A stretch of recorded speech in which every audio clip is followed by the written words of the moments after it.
Good morning and thank you for joining us for State of Texas in Depth. I'm Josh Hinkle. This week we've seen a lot more elected officials pick a side in their party's race for the White House, with more and more faces popping up on the campaign trail. We'll hear from one Texas lawmaker who is weighing in on the national race, plus speak with Congressman Roger Williams. But first, we'll get a sense of what's at stake as presidential candidates like Texas Senator Ted Cruz move from Iowa to New Hampshire. Alana Rocha from our media partner, the Texas Tribune, reports.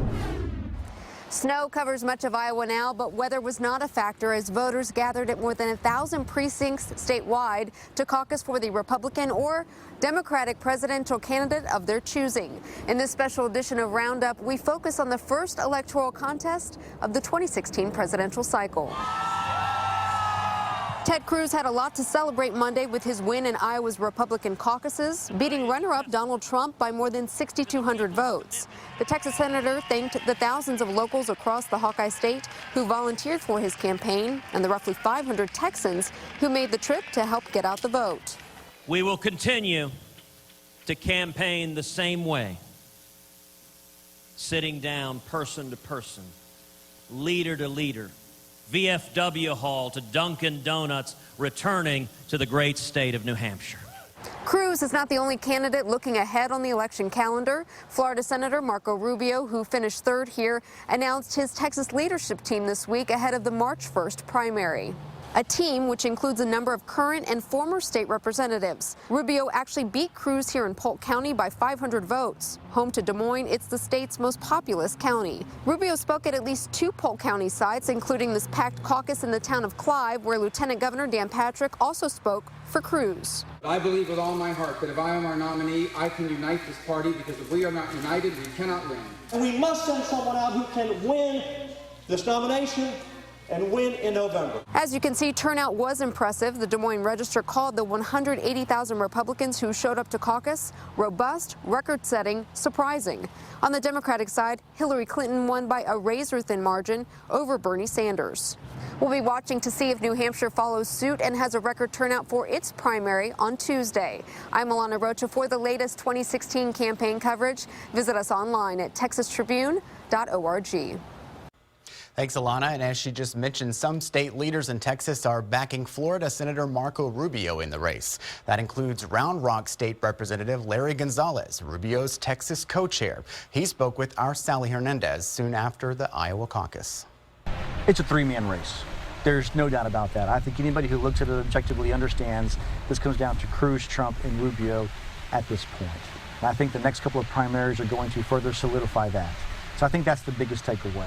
Number two is you can't argue with the momentum that Senator Rubio had last night. How does this change the strategy for the Marco Rubio campaign right here in Texas? We know there are a lot of people who didn't see a path to victory, who were very supportive but didn't quite see the path to victory. After last night, the path is very clear. What are you saying as far as people who are calling you and saying, why Marco Rubio and not Ted Cruz? You're right there. The question is why Marco Rubio? And I tell people it's very simple. Number one, I'm a policy guy. I've been in that building, the state capitol, for a long time. I care about the policy. Senator Marco Rubio, even as Speaker of the House in Florida, has a great record of addressing the issues via policy and legislation and leadership and how you rally those troops to actually make a difference in the law. And that's what I appreciate the most about him. At the end of the day, this is about winning in November. And you can't ignore the demographics and the numbers and what they tell us. You have to have that bridge into that community, and Senator Rubio knocked that out of the park last night. Straight ahead on State of Texas in Depth, U.S. Congressman Roger Williams joins us. His thoughts on the presidential race, the nation's security, and the nation's finances. Next.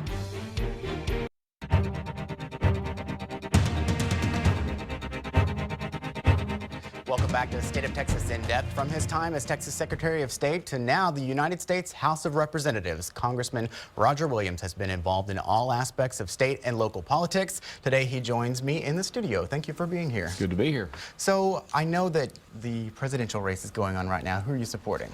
I'm supporting the winner.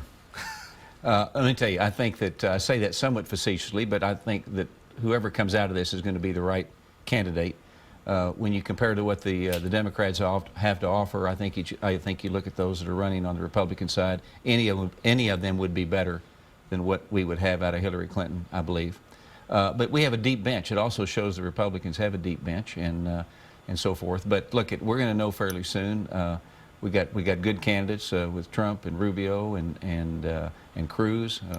Plus, you know, we got others: Jeb Bush, Fiorina. All of them would do a good job. We'll see what happens here next week or two. What are your thoughts after watching the Iowa caucuses?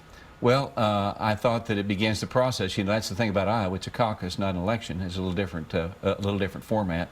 But I think that it showed that there are three top candidates right now. And but whatever happens in Iowa doesn't necessarily play out in New Hampshire. As you know, history shows that, and so forth. So, like I say, New Hampshire will be a true election. Voters going to the polls, and that'll be another option for us to look at and compare it to Iowa. Not one candidate that you would say you would actually endorse? Well, I'm not. I believe any of them would do a better job. Now, let's look at a few of them. You got Donald Trump, who's a businessman. I'm a business guy. I can relate a lot to him. You look at Senator Cruz, a Texan, a friend of mine. I mean, he's got a great message and with less government and so forth. Then you got Marco Rubio, who is a lot of people said is the future of the Republican Party. A young senator. He's making great strides, hadn't he, from Iowa now to New Hampshire. But like I say, if you look at the others, all the way from Fiorina, she's a business person. Jeb Bush has successfully run the state of Florida. Kasich, governor of Ohio, he cut deficits and so forth. So we got a deep bench, and but it will start playing out. I think we get into New Hampshire, out of South Carolina, before we get into the SEC.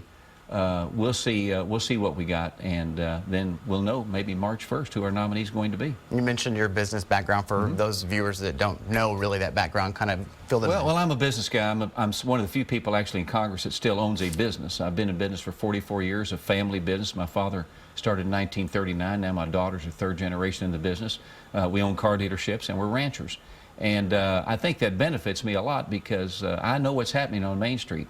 I know when small business owners and people get up every morning what they're going through, and I can tell you from an economy standpoint, this Obama economy is the roughest it's ever been for me in 44 years, and I go back to 20% interest days. I go back to dollar gasoline days. So this is a tough time to be in business, and with the regulations and the legislation coming out of Washington between Dodd-Frank, Obamacare, it's almost impossible to either start a business or stay in business, and that's what I'm doing right now in Congress. I'm talking personally about tax reform, getting the government out of health care, strengthening the military, all the things that will bring our economy back and let the greatest asset America has as Americans and small business owners. We need to do that, or we're going to go down a path that's not sustainable with this debt that we have.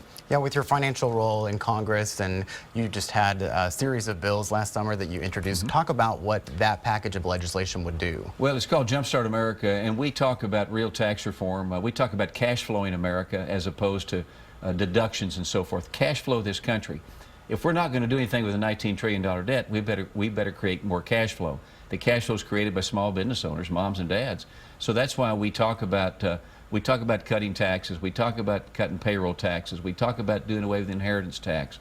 We talk about repatriating this money that's overseas, the trillions of dollars that American companies have generated. We bring it back at a 5% rate, for example, and put it in the Highway Trust Fund to help fund our roads and bridges. We will allow companies to deduct expense deduct 100% if they choose to do so in a year. It's those kind of things we're talking about that will stimulate cash and allow small business to make money. And in this consumption-driven country we're in, we don't save money, we spend money. We need to get people back to work again. We got our unemployment rate's too high. People have quit looking.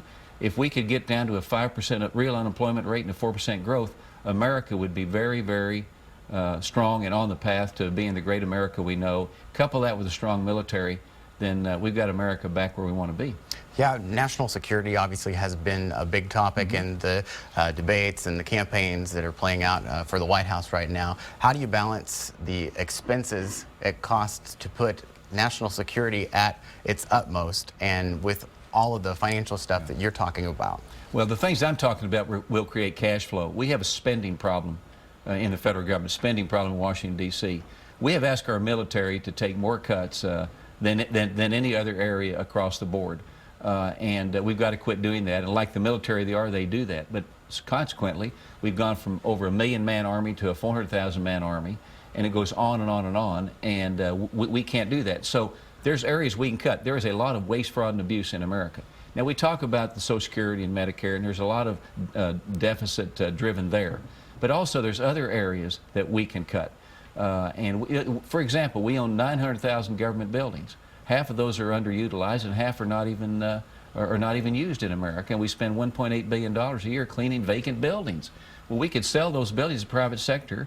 We could create tax revenue for local communities. We wouldn't spend that $1.8 billion to clean them. We could give that to the military. It goes on and on and on. We could do away with the Department of Education and pass the power of education back to the local communities. We could take the Department of Commerce. We could try to begin to bring the EPA under congressional approval and squeeze it down. We can do that with the IRS. There's all these areas we can cut that we need to be looking at and not put the burden on the military, and give some of this back to the military and build their budget back up and let the generals manage the military and not government bureaucracies. I want to go back just a little bit in time to when you were the Secretary of State of Texas.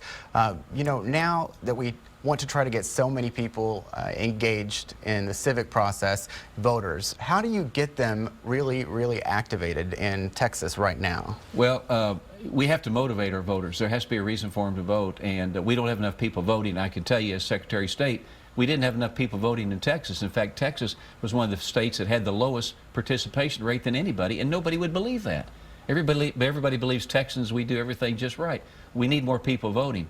The problem is that the most of the people voting are the 60 and older, and not the younger folks that need to be voting. They need to be telling people like me what they want America and their state to look like 25, 50 years from now. So we got to get them engaged. And there's, you know, we've got early voting. We've got all kinds of reasons that they can vote, but a lot of people are not engaged because they're mad at politicians. They're mad at the system, and rightly so.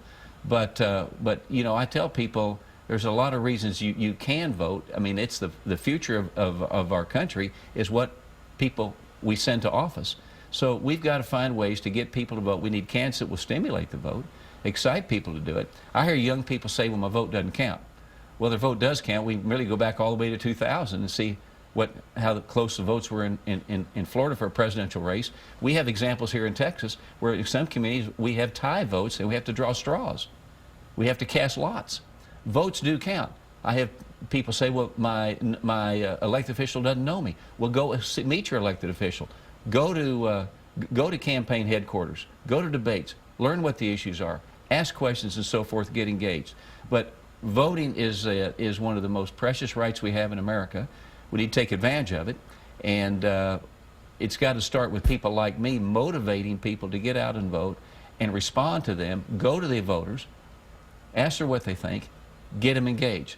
But if we continue to have lower participation in voting, we're going to get people in office that do not represent the values of America, the Constitution, the forefathers, and I'm worried about it. Thank you very much for being with us. Some good advice there. Thank you. Appreciate it. All right. Well, thank you for joining us for State of Texas In Depth. Remember, you can join us every Sunday morning in the 8:30 half hour for a broader look at Texas politics. Stay tuned for Meet the Press coming up at 9. I'm Josh Hinkle. Have a great day.